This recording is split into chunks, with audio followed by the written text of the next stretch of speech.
Hello friends, welcome to Audiobook Daily. Today we'll talk about Don't Sweat the Small Stuff, and It's All Small Stuff by Richard Carlson. January was ending, but for Rohan, it felt like the year had already exhausted him. Winter mornings in the city were gray and hurried. Rohan stood every day on the crowded platform, coat zipped up, coffee cooling in his hand, mind racing faster than the train. Emails, deadlines, performance reviews, EMIs, expectations, everything felt urgent. Every small delay irritated him. Every minor mistake felt personal. Life had become a constant rush, and peace felt like a luxury he could no longer afford. From the outside, Rohan looked successful. A stable job, a rented apartment in a good neighborhood, and a promising career path. Inside, however, he was constantly tense. His jaw stayed tight. His sleep was shallow. Even weekends felt rushed. Somewhere along the way, he had forgotten how to slow down. One freezing evening near the end of January, after staying late at work to fix a presentation error that wasn't even his fault, Rohan snapped at a junior colleague. The moment passed quickly, but guilt followed him home. Sitting alone in his apartment, surrounded by silence and city noise, he felt something unfamiliar, tiredness beyond physical exhaustion. That night, while cleaning his bookshelf, he found an old book his father had once given him. Don't Sweat the Small Stuff, and It's All Small Stuff by Richard Carlson. Rohan remembered brushing it off years ago. Too simple, he had thought. Real life is complicated. But that night he opened it. The chapters were short, gentle, almost disarmingly simple.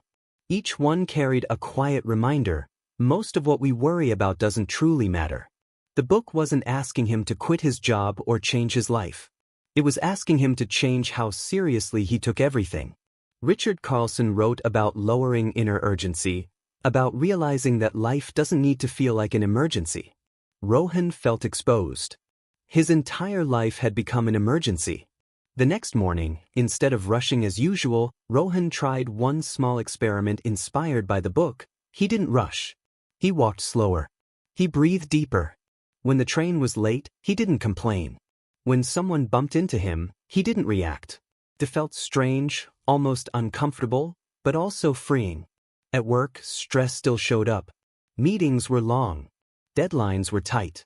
But Rohan began to notice something new. Stress wasn't coming from the situation, it was coming from his reaction. One chapter talked about choosing peace over being right. That day, during a disagreement in a meeting, Rohan stayed quiet instead of proving his point. The world didn't collapse. The meeting ended. Life moved on. That realization hit him hard.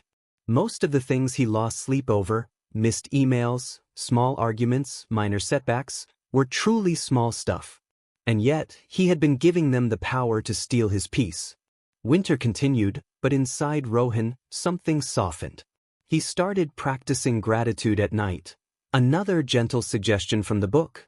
Instead of replaying problems before sleep, he listed small blessings: a warm meal, a stable income, his parents' health, a quiet room. Sleep came easier. By the time January ended, Rohan noticed subtle but powerful changes.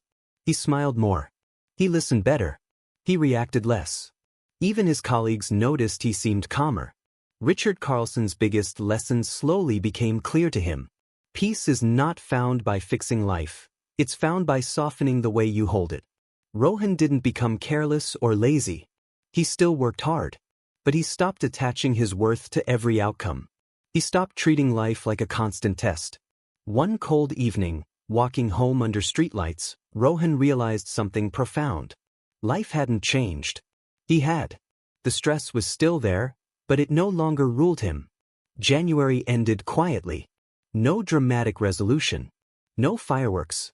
Just a man who finally understood that happiness wasn't waiting in the future. It was hidden in how gently he treated the present moment. And that understanding changed everything. Thank you for listening. If you like the audio, please like, share, and subscribe to the channel. See you in next Audiobook Daily.